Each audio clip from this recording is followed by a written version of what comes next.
The debates and decisions that are shaping our continent now in Europeans. It's a peaceful scene. Shepherds looking after their flocks in the Transylvanian countryside in the heart of Romania. But all is not as it seems. Complex legal debates have been making headlines here for years after the Romanian parliament in 2001 and again in 2005 voted to return property expropriated during the communist regime to its rightful owners.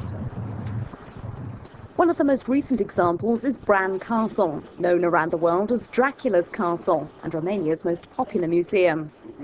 The medieval castle was returned to Dominic von Habsburg this spring, but what will happen now? The decision over the future of the region's main tourist attraction is Dominic's and is still to be made.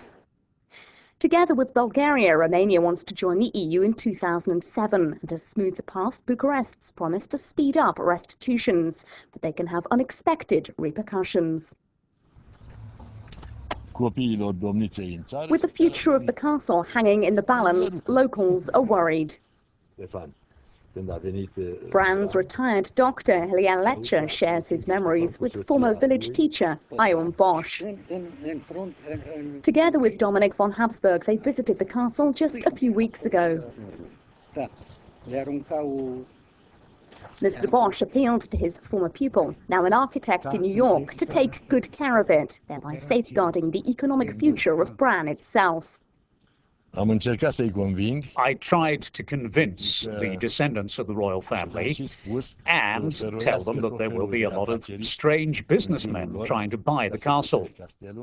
And I told the royal descendants, in the worst-case scenario, if they decide not to keep the castle, maybe they should think about selling it to the Romanian state so it could remain a museum.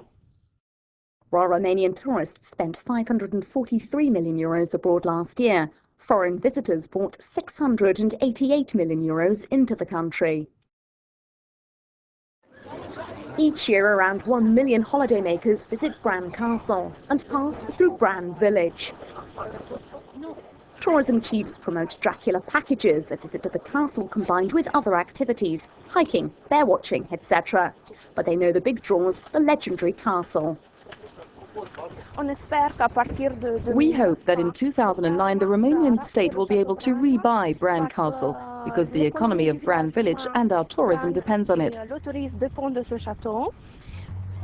We've built a lot in this region. All summer we have many tourists, hundreds of thousands a year. And the residents are very attached to the castle. They want to keep it.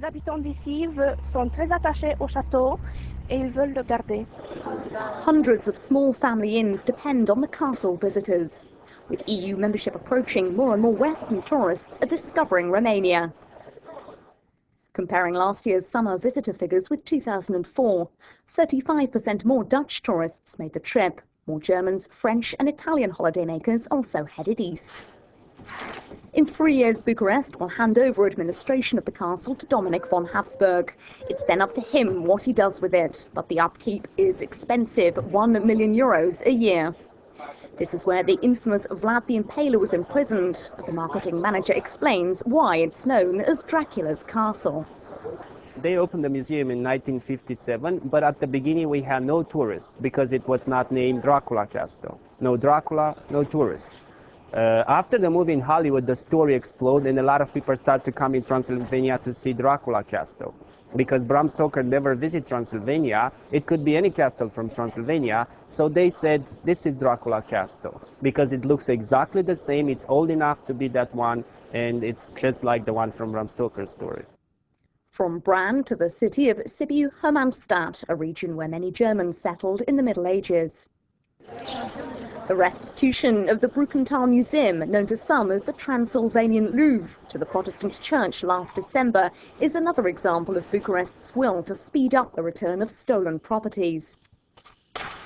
The Brukenthal is one of 14 historical monuments which are being restored as part of a €100 million programme.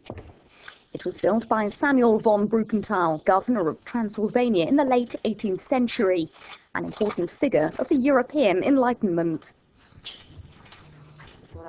In his last will, he stated his art collection should continue to be open to the public. Libiana Dan is the newly appointed director of the palace. The collections could be seen by the public at the time when Brukenthal lived here. You just had to sign in with the housekeeper. All the travel guides of the time mentioned it, and the collections were visited even before the Louvre in France was open to the public. In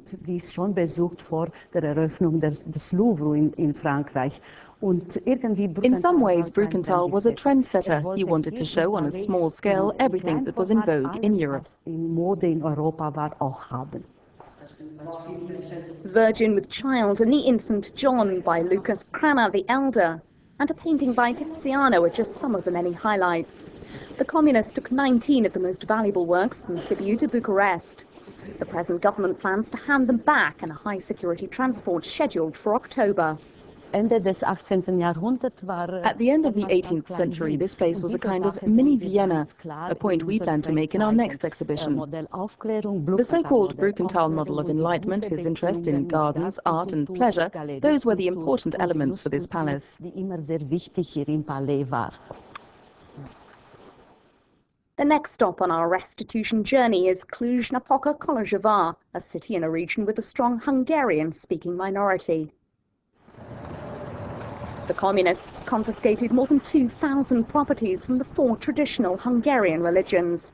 Despite countless handover deadlines, the churches regained full possession of just 54 buildings. Bishops are blaming local authorities for obstructing the return of church property and land. The bishop of the Unitarian Church of Romania explains what happened at the church secondary school of Cluj, established in 1557.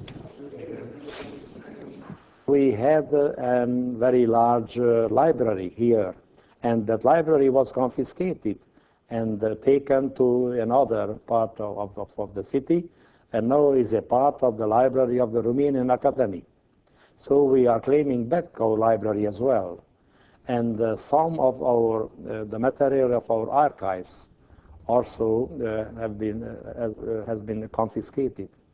So we would like to have back also those important documents, which are important for the history of our church. Every congregation had a certain amount of lands and then forests, and some part of it also were given back, but not all of them. While the restoration of the school dormitory goes ahead, religious leaders fear that once Romania joins the European Union, pressure on the government to return church property will disappear.